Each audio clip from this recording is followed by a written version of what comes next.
नमस्ते। आज हामी एउटा यस्तो औषधिको बारेमा कुरा गर्दैछौँ जुन धेरैजनाले एलर्जीको लागि प्रयोग गर्नुभएको होला। हो, हामी लिभोसिटिरेजिनको बारेमा अलि गहिरामा गएर बुझ्ने कोसिस गर्नेछौँ। ल सबैभन्दा पहिले त त्यो समस्याबाटै सुरु गरौँ जसले हामीमध्ये धेरैलाई बेला बेला सताइरहन्छ। हो, एलर्जी। चाहे मौसम फरिएर होस् वा धुलो धुवाँले यसले कहिलेकाहीँ त हैरानै बनाइदिन्छ होइन त। सोच्नुहोस् त, लगातार हाच्छिउँ आइरहने, नाकबाट पानी बगिरहने, कस्तो दिक्क लाग्दो हुन्छ। सुन्दा सामान्य लागे पनि यस्ता एलर्जीका लक्षणले हाम्रो दैनिक काममा कति असर पारिरहेको हुन्छ होइन र? हो, यस्तै समस्याहरू जस्तै कि लगातार हाच्छिउँ आउनु, नाकबाट पानी बग्नु, छाला चिलाउनु अनि शरीरमा डाबर वा पित्ती देखिनु, यी सबै एलर्जीका सामान्य तर एकदमै झर्को लाग्दा लक्षणहरू हुन्। अब यिनै समस्याहरूको समाधान के हो त, त्यतितिर लागौँ। ल समस्याको कुरा त भयो, अब पालो समाधानको। र हाम्रो आजको समाधान हो लिभोसिटिरिजिन। आउनुहोस् चिनौँ यसलाई, यो आखिर हो के? लेभोसिट्रोजिनलाई मेडिकल भाषामा सेकेन्ड जेनेरेसन एन्टिहिस्टामिन भनिन्छ।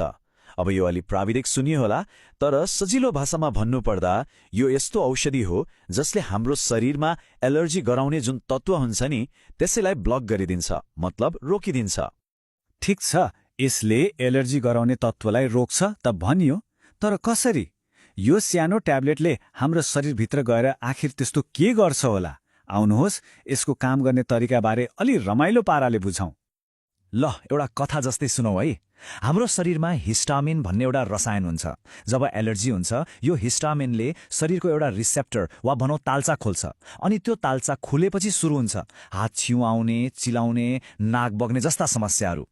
अब लेभोसिटिरिजिनले के गर्छ भने त्यो तालचामा गएर आफै बसिदिन्छ अनि हिस्टामिनले त्यो तालचा खोल्नै पाउँदैन। ढोका बन्द, समस्या पनि बन्द। कस्तो सरल तर कति प्रभावकारी तरिका होइन त? ओके, यसले कसरी काम गर्छ भन्ने त थाहा भयो। अब यसलाई कहिले र कति मात्रामा प्रयोग गर्ने त, यो जान्न त झनै जरुरी छ। सामान्यतया यो औषधि एलर्जिक राइनाइटिस अर्थात् एलर्जीले गर्दा हुने रुगा अनि हामीले अघि भने जस्तै लगातार हाच्छिउँ आउने, नाकबाट पानी बग्ने, छाला चिलाउने र शरीरमा पित्ती उठ्ने जस्ता अवस्थाहरूमा प्रयोग गरिन्छ। मतलब सुरुमा हामीले जुन जुन समस्याको कुरा गर्यौं प्राय सबैमा यो काम लाग्छ। वयस्कहरूको लागि यसको सामान्य डोज भनेको दिनको एक पटक एउटा 5 मिलिग्रामको ट्याब्लेट हो। तर यहाँ एउटा चाखलाग्दो कुरा छ, डाक्टरहरूले यसलाई प्राय राति सुत्ने बेलामा लिन सल्लाह दिनुहुन्छ। किन होला, एकछिनमा थाहा पाइहाल्नुहुन्छ। ल कुनै पनि औषधिको कुरा गर्दा फाइदा मात्रै हेरेर हुँदैन, त्यसका सम्भावित असरहरू र अपनाउनु पर्ने सावधानीबारे जान्नु पनि उत्तिकै, सायद अझ बढी महत्त्वपूर्ण हुन्छ। अब यसको सुरक्षा पक्षबारे कुरा गरौँ। याद छ अघि हामीले यो औषधि किन राति खान सल्लाह दिइन्छ भनेर कुरा गरेको हो? त्यसको कारण यही हो। यसको एउटा प्रमुख साइड इफेक्ट भनेको निन्द्रा लाग्नु हो। यसबाहेक कसैलाई मुख सुक्खा हुने, अलिअलि टाउको दुख्ने वा थकाइ लागे जस्तो महसुस हुने पनि हुन सक्छ। र अब सबैभन्दा महत्त्वपूर्ण कुरा, सावधानी। दुईवटा कुरामा विशेष ध्यान दिनुपर्छ। पहिलो, यदि कसैलाई यही औषधि मतलब लेभोसिटिरिजिनसँगै एलर्जी छ भने यो कुनै पनि हालतमा प्रयोग गर्नु हुँदैन।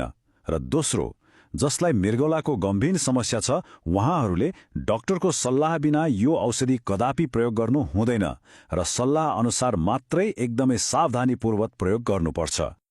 ल आज हामीले लेभोसिटिराइजिन के हो, यसले एलर्जीलाई कसरी तह लगाउँछ र यसको सुरक्षित प्रयोगका लागि के कुरामा ध्यान दिनुपर्छ भन्ने बारेमा जान्यौं।